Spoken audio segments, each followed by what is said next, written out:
Hola, Dios les bendiga, ¿cómo están? Bienvenidos a todos los que nos están siguiendo o los que están con nosotros en esta noche en el estudio del Evangelio de Juan. Hoy vamos a estar estudiando Juan 15 y vamos a estar estudiando los versículos del 1 al más o menos 6 en el día de hoy. Vamos a mirar el tiempo hasta dónde nos alcanza, ¿cierto?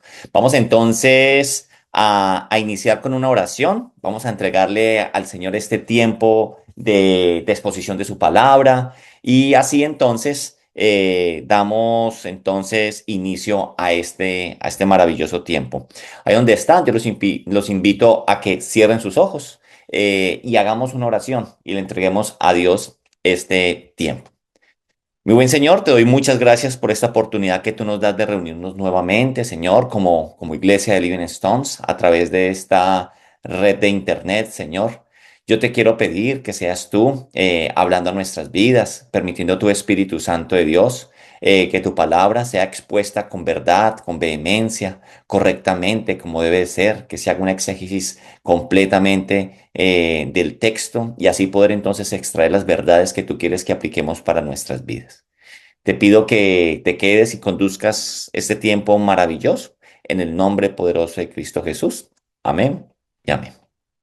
Bueno, querida iglesia, como les dije, vamos a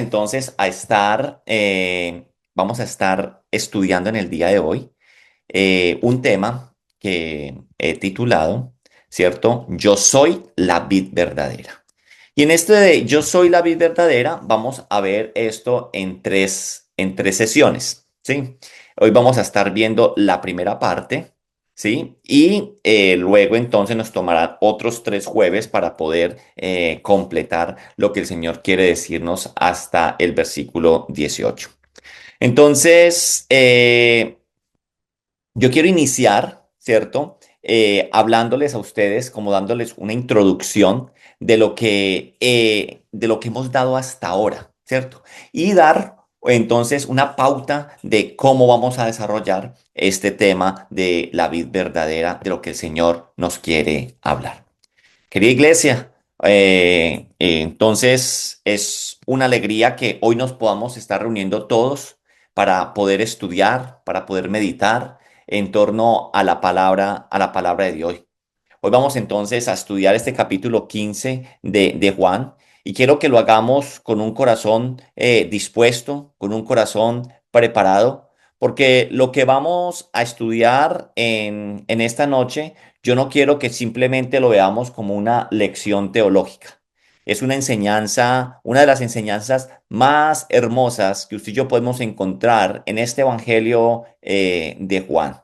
Y no solamente porque sea hermosa, sino que una enseñanza que también es práctica, ¿cierto? Que el Señor Jesús está dando a sus discípulos. Y que esta enseñanza tiene un poder de transformar la manera en cómo usted y yo vivimos nuestra fe a diario, ¿correcto? No solamente cómo la vivimos dentro de la iglesia, sino en cómo vivimos usted y yo diariamente, día tras día, ¿cierto? De domingo a lunes, nuestra fe.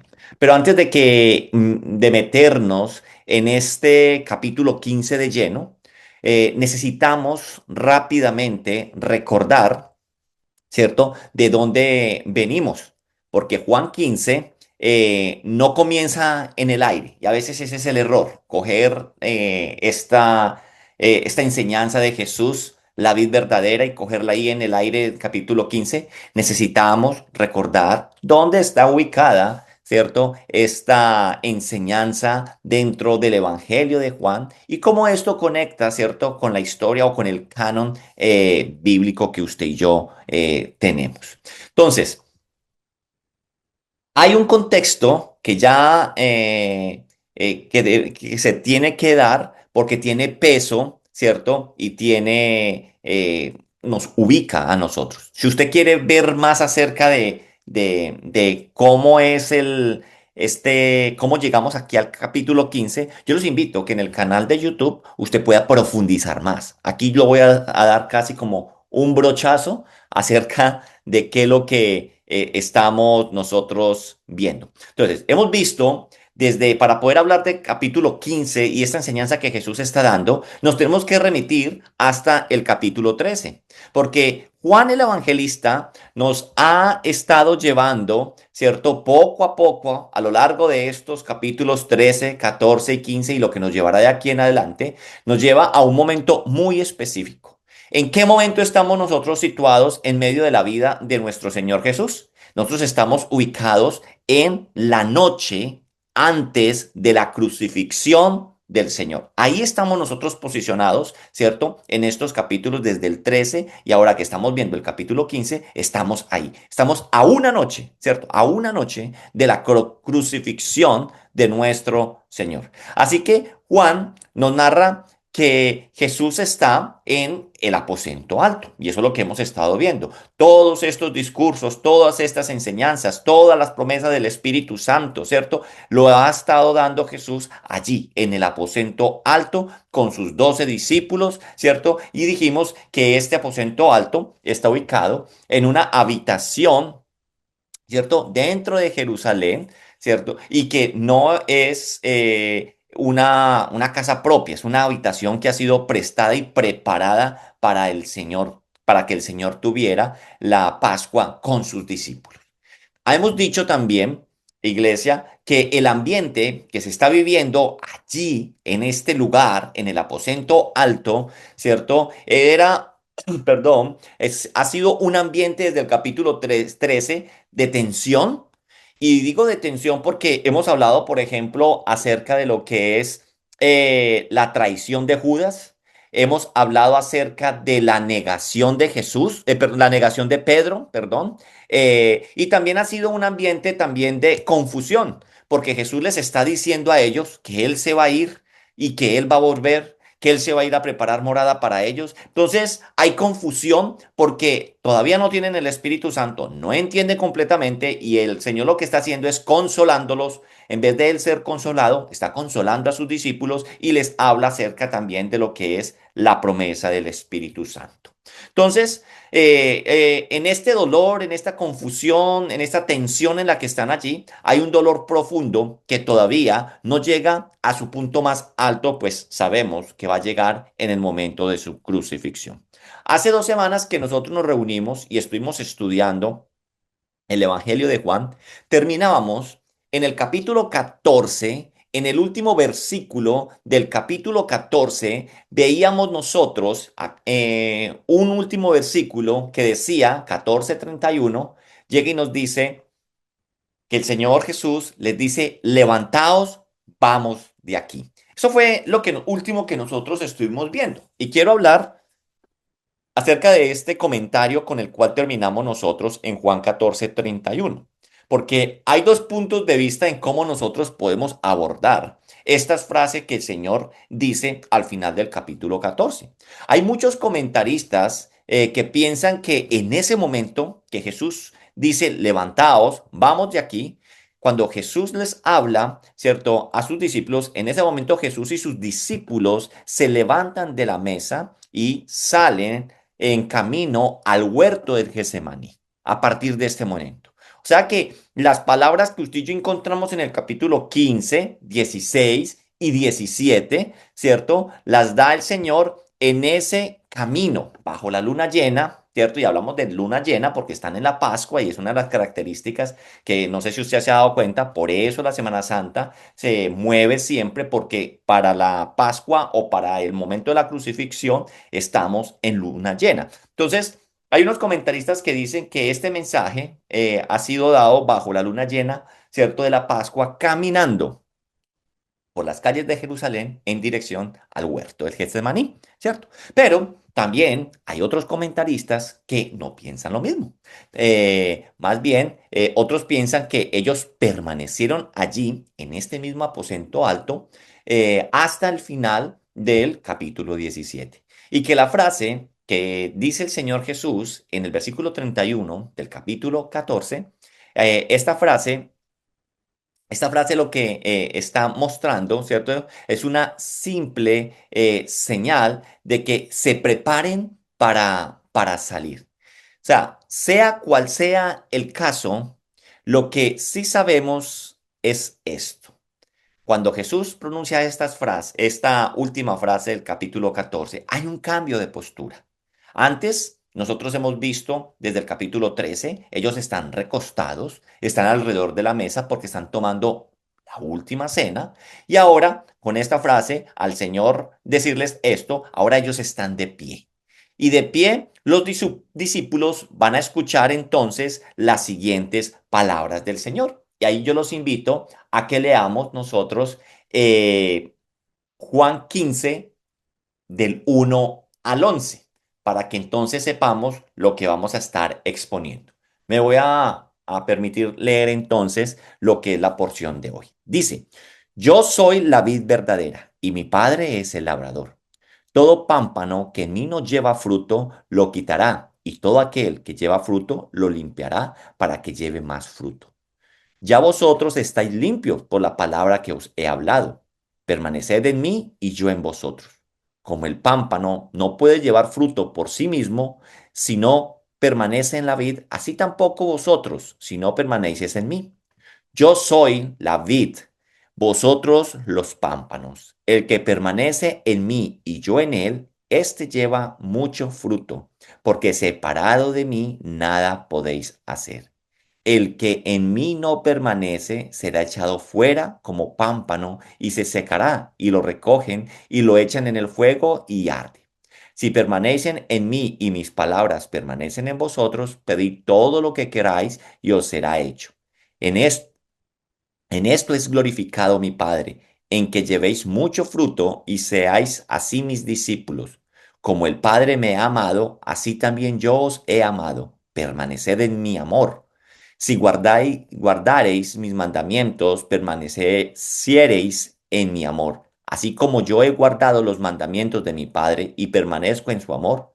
Estas cosas os he hablado para que mi gozo esté en vosotros y vuestro gozo sea cumplido. Listo. Esto entonces es lo que nos está diciendo a nosotros la palabra de Dios. Esta enseñanza, familia, tiene un propósito muy específico. A lo largo del capítulo 14 nos es necesario recordar que el Señor ha insistido en algo que crea una tensión enorme en quienes lo están escuchando, en sus discípulos.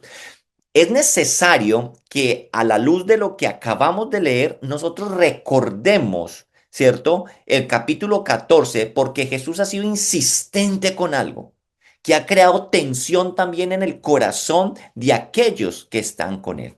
Si usted me acompaña a Juan 14:15, allí en Juan 14:15 dice la palabra de Dios lo siguiente. En Juan 14:15 dice, si me amáis, guardad mis mandamientos.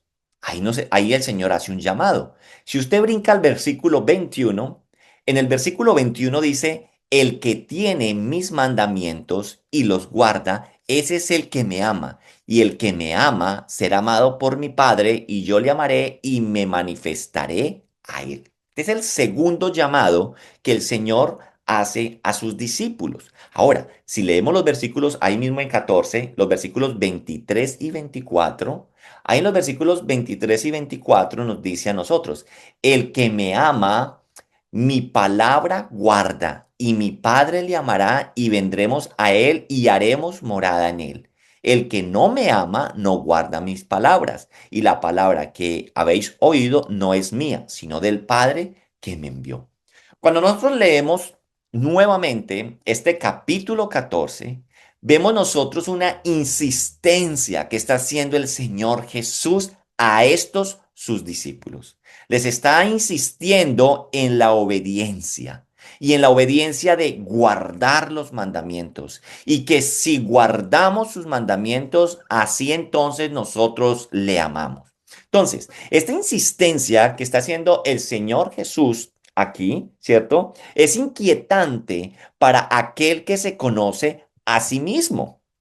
Déjame que le diga esto, porque los que están allí, que son 11, ya no 12, porque ya Judas se fue, los 11 que están allí son los que genuinamente amaban al Señor.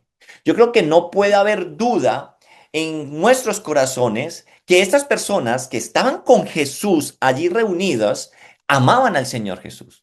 La Pascua era un momento para celebrar con la familia, con ellos, pero ellos estaban con Jesús. O sea, sinceramente, de estos 11, arrancando por Pedro, que era el más imprudente, que acuérdese que luego lo vamos a ver al final, ¿cierto? Donde dice, ¿me amas? ¿Cierto? Le pregunta 3 veces, él dice, Señor, tú sabes que te amo, tú todo lo conoces. Entonces, estos 11 son los que genuinamente aman al Señor y sin duda, ¿cierto? Sin duda sienten el peso de estas palabras repetitivas que el Señor les está haciendo. Y estas palabras ellos las van a entender. Sí, te amo. Tengo que guardar tus mandamientos por la insistencia de Juan 14 que está diciéndolo varias veces. O sea, sin duda sienten el peso de esas palabras, ¿cierto? Sí, te amo, tengo que guardar tus mandamientos. Pero, Señor, también estaba eso en sus corazones y esa es la tensión que crean. Si tú todo lo conoces, ¿cierto? Ya ha dicho que hay uno que lo va a vender, hay otro que lo va a traicionar, ¿cierto? Entonces, Dios mío, ¿qué hay verdaderamente en mi corazón? Entonces, el Señor, ellos entienden que tienen que, si lo aman, guardan sus mandamientos, pero ellos también sienten en su corazón, Señor, tú nos conoces, sabes de lo que estamos nosotros hechos. ¿Cómo voy a poder entonces amarte a la altura de lo cual tú estás demandando? Porque lo que sí algo nos ha quedado claro es la incapacidad del hombre de obedecer fielmente los mandamientos. Por eso viene el Evangelio de la Gracia. Y es precisamente esa inquietud la que ellos tienen, el cómo, ¿cierto? Que el Señor viene a atender en este capítulo 15. Eso es lo que el Señor está haciendo. Viene a entender, ¿cierto? En este capítulo 15, esta inquietud. Viene a mostrarnos no solamente el qué de la vida cristiana, sino el cómo. Eso es lo que el Señor va a hacer en este capítulo 15. No solo que debemos dar fruto, sino por qué medio o de qué forma usted y yo podemos dar fruto. Y eso es lo que vamos a estar viendo nosotros. Indudablemente, la clave está en el estar pegados a Él. Empecemos entonces a entrarnos en estos versículos. Y antes de entrarnos a estos versículos, entrémonos en la primera parte de este capítulo 15:1, la primera parte, lo primero que dice ahí. Dice, yo soy la vid verdadera, yo soy la vid verdadera. Y no sé si hemos sido conscientes, pero Juan en su evangelio, esta es la séptima vez que él nos repite un yo soy. Y este es el último yo soy. Cuando Jesús dice yo soy la vid verdadera, está haciendo algo que los discípulos entienden de inmediato. Los discípulos entienden de inmediato cuando Él dice yo soy la vid verdadera. Y que yo creo que ellos lo entienden completamente y la tarea es de nosotros entenderlos como sus discípulos lo entendían. Nosotros necesitamos entender con la misma profundidad para poder extraer las riquezas, ¿cierto? Que esta sola frase tiene. En este séptimo y último yo soy, que Juan registra entonces en su evangelio, que vale la aclaración, Juan es el único de los 4 evangelistas que recoge estas declaraciones de los yo soy de Jesús. Las organiza con cuidado porque recordemos que Juan tiene un propósito muy claro en el escribir este evangelio. Lo hemos repetido varias veces y déjeme que vuelva y se lo diga y está en Juan 20, 30 al 31. Juan nos ha dicho, y lo hemos repetido más de una vez, cuál es el propósito de esto que él está escribiendo, cada uno de los sucesos, cada uno de los yo soy. Hizo además Jesús muchas otras señales, dice la palabra de Dios, versículo 30, en presencia de sus discípulos, los cuales no están escritas en este libro, pero estas que estoy narrando, en eso es lo que está diciendo Juan, se han escrito para que creáis que Jesús es el Cristo, el Hijo de Dios, y para que creyendo tengas vida en su nombre. Entonces, este es el propósito que Juan tiene. Querida iglesia, Juan quiere que cuando terminemos usted y yo de leer su evangelio, no nos quepa a nosotros ninguna duda de quién es Jesús. Ese es el objetivo que tiene entonces Juan con este evangelio, que el que lo lea no le quede duda de quién es Jesús. Y esta declaratoria de yo soy son parte central de esa estrategia que él está utilizando para que usted y yo entendamos quién es Jesús, porque apuntan directamente estos yo soy al nombre con el que el Señor Dios se reveló a Moisés en el desierto. Cuando nosotros hablamos yo soy la vid verdadera, Juan, sus discípulos entienden completamente el Éxodo, se van directamente a la declaración que Dios le hizo a Moisés cuando lo estaba llamando. Éxodo 3:14. Vamos a Éxodo 3:14. Éxodo 3:14 nosotros nos dice en la palabra de Dios lo siguiente: Yo soy el que soy. Y dijo, así dirás a los hijos de Israel, yo soy, me envía a vosotros. Entonces, cuando Juan está hablándonos a nosotros aquí acerca de yo soy la vid verdadera, ¿cierto?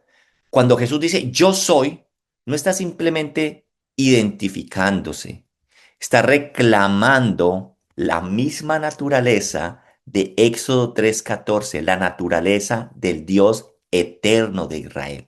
Por eso, el objetivo de Juan en su escritura, el propósito es de que las personas, ¿cierto? Que lo que está escrito, crean que Jesús es el Cristo, el Hijo de Dios. Entonces, está reclamando esa misma naturaleza del Dios de Israel. Y Juan lo registra 7 veces a lo largo de su evangelio, como 7 flechas que están apuntando al mismo blanco. ¿Y a qué están apuntando estas 7 yo soy que hemos visto? Jesús es Dios en carne, el eterno yo soy que ha venido a habitar entre nosotros. Eso es lo que Juan está trayendo desde Juan 1:1, ¿cierto?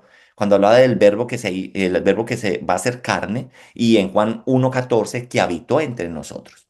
Entonces, así como Juan presentó 7 señales, y cuando hablamos de señales no se nos puede olvidar que las señales eran los milagros. Juan presentó también 7 milagros y ahora está presentando entonces también 7 yo sois. Y esos 7 milagros nosotros los terminamos con, o lo culminamos con la resurrección de Lázaro, ¿sí? Y esa última señal fue la más grande, fue en aumento esas señales que Juan nos mostró. Entonces, esas señales también organizaban 7 declaraciones de identidad que culminan aquí, ¿cierto? En esto que estamos viendo con este yo soy. A ver, cuando nosotros hablamos de estos yo soy, para que usted se ubique en el Evangelio de Juan, ¿cuáles son esos yo soy? Yo les pregunto a ustedes. Y, ay, pastor, ¿dónde quedarán? ¿Cuáles serán los 7 yo soy de los que estamos hablando? Usted está tomando apuntes, se los voy a decir. En Juan 6:35, Jesús nos dice a nosotros, Jesús dice, yo soy el pan de vida. El que a mí viene nunca tendrá hambre, y el que en mí cree no tendrá sed jamás. Este es el primer yo soy. Ahora, si usted brinca 2 capítulos, en el capítulo 8, en el versículo 12, Juan nos está diciendo, yo soy la luz del mundo. El que me sigue no andará en tiniebla, sino que tendrá luz, la luz de la vida. Eso es lo que nos da, habla el otro. Y cada uno de estos yo soy, nosotros lo explicamos a profundidad. Por eso lo invito, y se lo estoy dando. En nuestro canal de YouTube está, en el canal de YouTube de Living Stones Christian Church, usted puede entrar y buscar exactamente la prédica y ahí va a estar. Otro, vamos a ver cuál es el tercero. Nos hablan otros en Juan 10:9 y hablábamos acerca de yo soy la puerta. Cuando hablábamos de que, y dice, yo soy la puerta, el que por mí entrare será salvo y entrará y saldrá y hallará pastos. Ahí mismo en Juan 10:11, 2 versículos más adelante, él dice, yo soy el buen pastor. Y el buen pastor da la vida por sus ovejas. ¿Se acuerda esa enseñanza tan bonita que dimos en aquella ocasión? Ahí está, para que también la recuerden. Juan 11:25. En Juan 11:25 dijo, yo soy la resurrección y la vida. El que cree en mí, aunque esté muerto, vivirá. Entonces, y en Juan 14:6 veíamos, yo soy el camino, la verdad y la vida, y nadie viene al Padre si no es por mí. Este es el sexto yo soy, y ahora, a pocas horas antes de morir, aún pues ya con la sombra de la cruz a su espalda, el Señor dice el último yo soy, y es el yo soy la vid verdadera. Ahora, ya entramos y explicamos esos yo soy, ¿cierto? ¿A qué hace referencia? Conecta con Éxodo, no se les vaya a olvidar nunca más.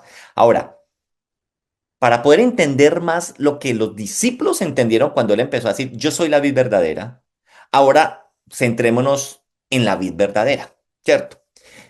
Israel era la vid verdadera, pero una vid que fracasó. Familia, cuando los discípulos escucharon esto, los discípulos no escucharon estas palabras como nosotros muchas veces podemos escucharlas si no entendemos el contexto, como si fuera tan poético el Señor hablando de que Él es una vid. El Señor no está usando aquí una hermosa metáfora sobre la naturaleza o la agricultura o acerca de la cultivo de las uvas.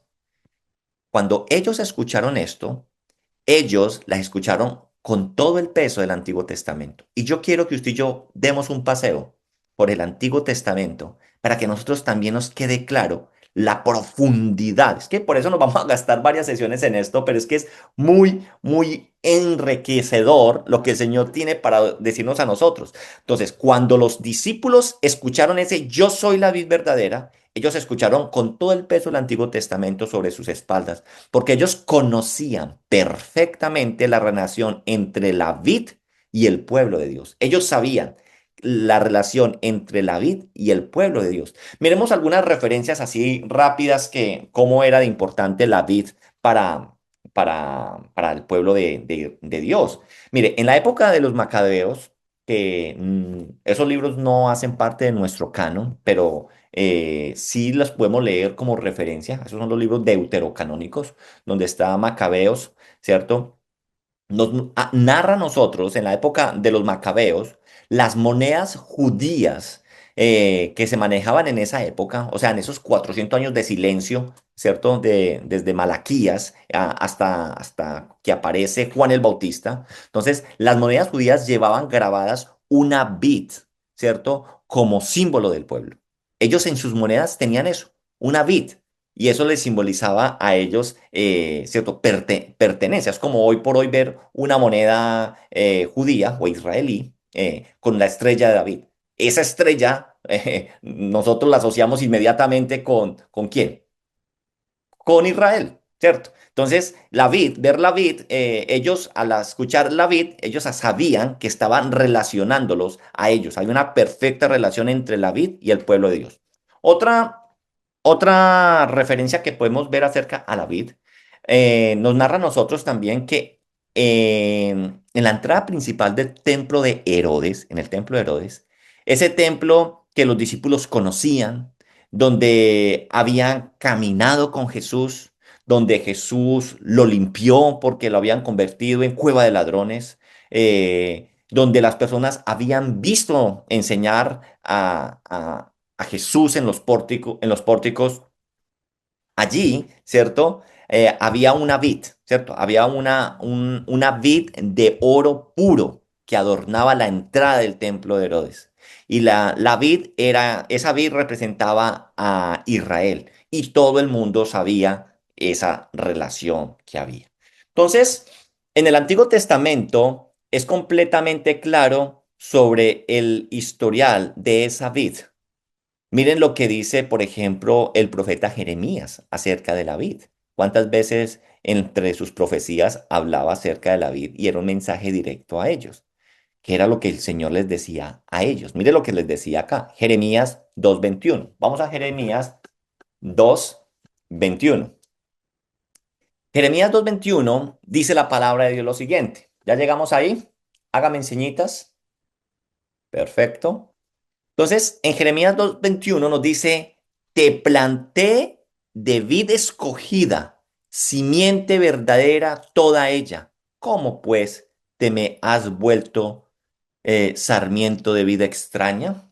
Es lo que el Señor le está diciendo al pueblo acerca de su comportamiento. Entonces, esto nos habla, lo que está diciendo acá Jeremías es que Dios, ese planté, ¿cierto? Te planté de vida escogida. Dios plantó a Israel como una vid preciosa. Recuerda que el tiempo de Jeremías viene después de que Dios sacó al pueblo de Egipto, ¿cierto? Lo trajo por el desierto, los introdujo a una tierra prometida y ellos se comportaron mal y ahora a través de Jeremías les está diciendo, les está llamando la atención. Entonces Dios plantó a Israel en aquella tierra como una vid preciosa, escogida, cuidada con amor. Y podemos verlo nosotros en todo esto que nos narran nosotros de la salida desde Egipto y la entrada a la tierra prometida. Y sin embargo, lo que nos está diciendo aquí en Jeremías es que esa vid se corrompió. Y si usted ha leído Jeremías, sabemos claramente por qué se corrompió. Porque se olvidaron de Dios. Y ese olvidarse de Dios produjo fruto amargo en lugar del fruto dulce que el labrador esperaba. Y dice el Señor, te planté de vid escogida, simiente verdadera. O sea, dice, te cuidé, que esperaba de ti el fruto más dulce. ¿Y qué termina en la pregunta? ¿Cómo pues te has vuelto sarmiento de vida extraña? ¿Cómo te produciste, te volviste en un fruto amargo si tú eras lo escogido, tú eras de buena calidad? ¿Cierto? Eso es lo que el Señor está diciéndoles aquí. Entonces, y al decir él, yo soy la vid verdadera, los discípulos conectaban completamente, como dije yo, todo el peso de lo que conlleva la vid verdadera, ¿cierto? La vid, perdón, en el Antiguo Testamento. Ahora bien, vámonos a seguir mirando en el Antiguo Testamento para que comprendamos más acerca de la vid. El profeta Isaías, que fue también otro profeta que exhortaba al pueblo a volverse de sus malos caminos, Isaías canta una canción sobre esta realidad que es una de las más poderosas del Antiguo Testamento. Si usted se va a Isaías 5, del 1 al 7, Isaías 5, del 1 al 7, Isaías 5, 1, 7, ¿ya llegamos ahí? Entonces dice la palabra de Dios ahí, ahora cantaré por mi amado el cantar de mi amado a su viña. Tenía mi amado una viña en una ladera fértil. Voy a brincar un poquito. La había cercado y despedregado y plantado de vides escogidas. Había edificado en medio de ella una torre y hecho también en ella un lagar. Y esperaba que diese uvas y dio uvas silvestre. La viña de Jehová de los ejércitos es la casa de Israel, y los hombres de Judá, planta deliciosa suya. Esperaba juicio, y aquí coseché vileza. Justicia, y aquí clamor. Entonces, si se dan cuenta, al nosotros leer Jeremías y ahora Isaías, se dan cuenta de la imagen tan poderosa que tiene la vid en medio del pueblo. El Señor hizo, y lo que nos está narrando acá en Isaías 5 del 1 al 7, ¿cierto? El Señor hizo todo lo necesario por su viña, la preparó, la cercó, la cuidó, hizo todo lo que un buen labrador hace y esperaba uvas. Y lo que recibió fueron unas uvas silvestres, características de uva silvestre, amarga e inútiles para el propósito por el cual se siembra la uva.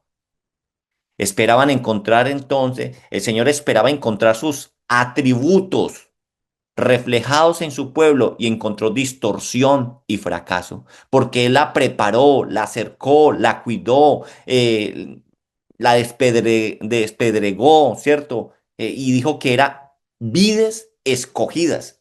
¿Qué esperaba encontrar? ¿Qué fruto daba? Un fruto que reflejara pues lo que había sembrado y con el cuidado que él la había tratado. Algo entonces también parecido encontramos en el Salmos, en los Salmos. Y ahora vámonos al Salmo 80, ¿cierto? Allí en el Salmo 80, vamos a leer, voy a ir brincando, pero para que tengan referencia, desde el versículo 8 al versículo 19. El Salmo 80 nos va a llevar esta imagen de la vid un paso más allá. Y es aquí donde la profecía cobra vida de una manera escalofriante por la exactitud de la que nos narra a nosotros el Salmo 80. El Salmo 80 dice lo siguiente, dice 8: hiciste venir una vid de Egipto, echaste las naciones y la plantaste. Brinco. Ahora el salmista se pregunta, ¿por qué aportillaste sus vallados y la vendimian todos los que pasan por el camino? La destrozará el puerco montés y la bestia del campo la devorará. Oh Dios de los ejércitos, vuelve ahora, mira desde el cielo y considera y visita esta viña. Sea tu mano sobre el varón de tu diestra, sobre el hijo de hombre que para ti afirmaste. Así no nos apartaremos de ti. Vida nos darás e invocaremos tu nombre. Oh Jehová, Dios de los ejércitos, restáuranos, haz resplandecer tu rostro y seremos salvos. Entonces, vean lo que el salmista está haciendo, está haciendo. Está clamando, a ver, ¿qué podemos ver nosotros aquí? Está clamando por alguien. El salmista está clamando por alguien. Está pidiendo que la mano de Dios venga sobre un hombre específico. ¿Y cuál es ese hombre específico? Dice, sea tu mano sobre el varón de tu diestra. Él está hablando de un varón de tu diestra, el hijo de hombre que para ti afirmaste. Y el resultado entonces de esta acción de este hombre será glorioso. ¿Y cuál es el resultado? Así no nos apartaremos de ti, vida nos darás. Ahora yo les pregunto, ¿de quién están hablando? ¿Cierto? Familia, la perfección de la escritura nos asombra. Lo perfecto, como el Espíritu Santo ha cuidado por generaciones y cómo reveló con tal exactitud, ¿cierto? Lo que nosotros vemos en el Antiguo Testamento y que ahora lo podemos ver en el Evangelio cumplido. Entonces, la perfección de la escritura no son sombras, ¿cierto? ¿Quién es el varón a la diestra del Padre? ¿Quién es el varón a la diestra del Padre? ¿Quién es el Hijo de hombre que Dios ha afirmado? ¿Cuántas veces también se narran los evangelios, yo soy el Hijo del hombre? El Señor Jesucristo es la persona de la cual está hablando este Salmo 80, el que en pocas horas, después de dar esta enseñanza que está dando aquí en Juan 15, va a ir a la cruz, va a derramar su sangre y va a resucitar al tercer día sentándose ¿a dónde? A donde dice el salmista, a la diestra del Padre, ¿cierto? Entonces mire la riqueza y hay un erudito bíblico que es de Carson, que cuando leemos esto, toma vida lo que dice este erudito. O sea, cuando miramos lo que Juan 15 con lo que estamos viendo en el Antiguo Testamento, todas las sombras del Antiguo Testamento desaparecen a la luz de su sustancia. Cuando nosotros miramos a Cristo, toda esa revelación que venía en progreso se revela completamente. Luego, también con la llegada del Espíritu Santo sobre nosotros. El apóstol Pablo lo dice así en Colosenses 2:17 nos dice a nosotros Colosenses 2:17. Dice, todo lo cual es sombra de lo que ha de venir, pero el cuerpo es de Cristo. Querida iglesia, la vid de Israel era una sombra, una promesa de algo que venía. Y lo que vino es esto.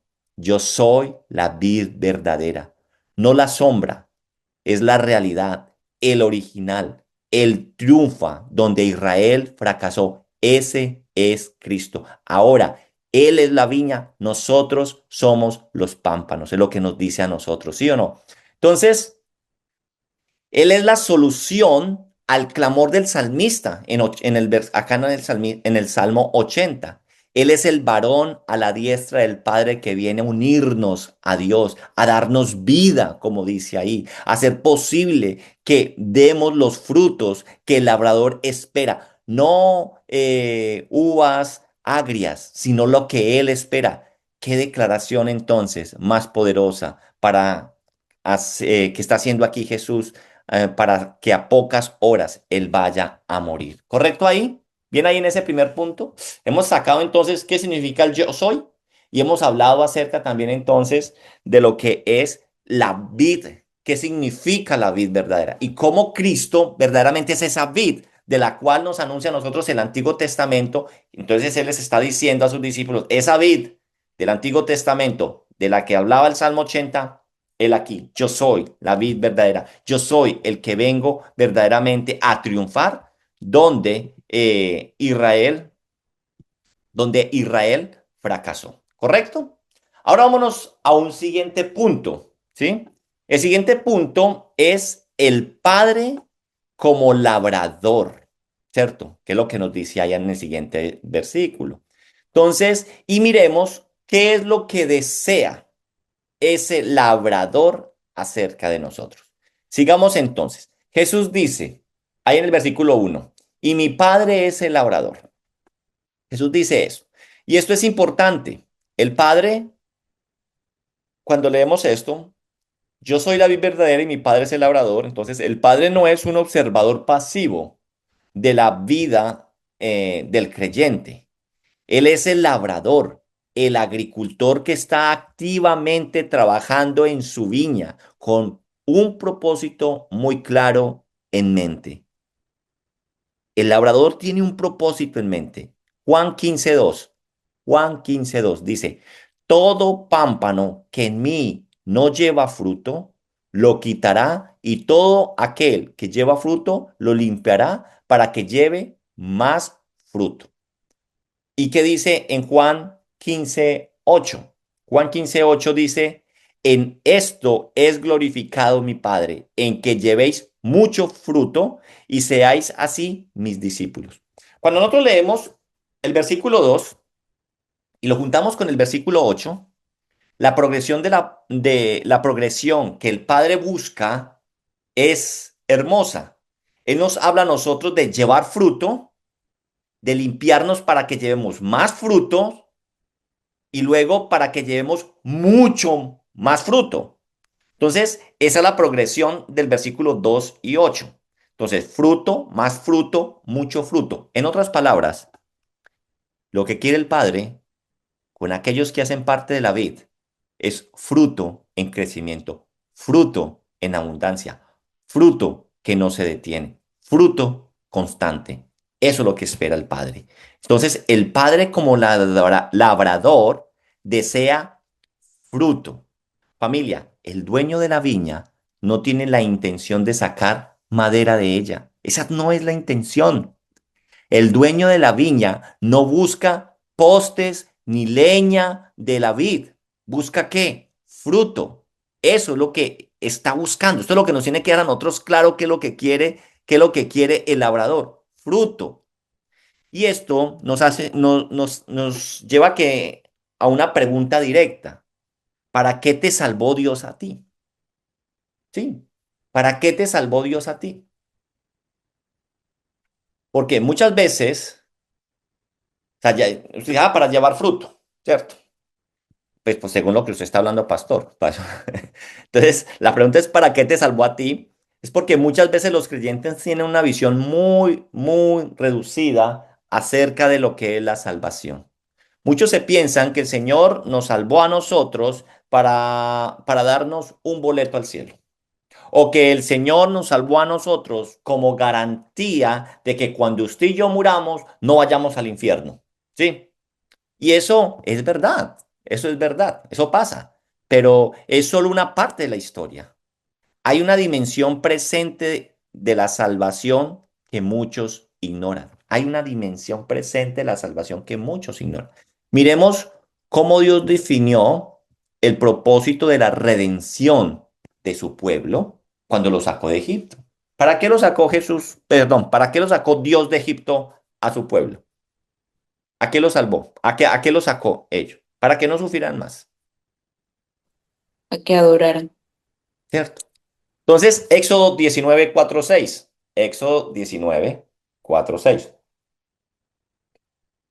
Palabra de Dios nos dice a nosotros allí en Éxodo 19:4-6. Vosotros visteis lo que hice a los egipcios y cómo os tomé sobre alas de águila y os he traído a mí.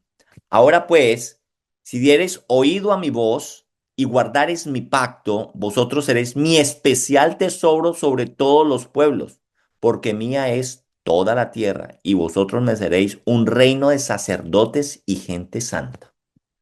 Así que Israel no fue redimido simplemente para escapar de Egipto, fue redimido para algo más, para ser pueblo especial de Dios, un reino de sacerdotes que mediaran entre Dios y las naciones y que reflejaran el carácter de Dios en medio del mundo. Para eso Israel fue redimido, conforme a lo que el Señor nos está diciendo aquí.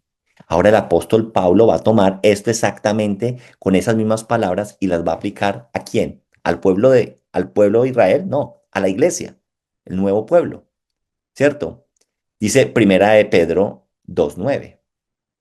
Primera de Pedro de 2:9, Pedro está tomando exactamente estas mismas palabras y ahora las está aplicando a nosotros, que somos su iglesia. Y esto nos va a ayudar a nosotros a responder el por qué entonces el Señor nos salvó o por qué el Señor nos redimió. No solamente para que nos abandonáramos de la mala vida que podíamos llevar o las malas acciones que estábamos tomando.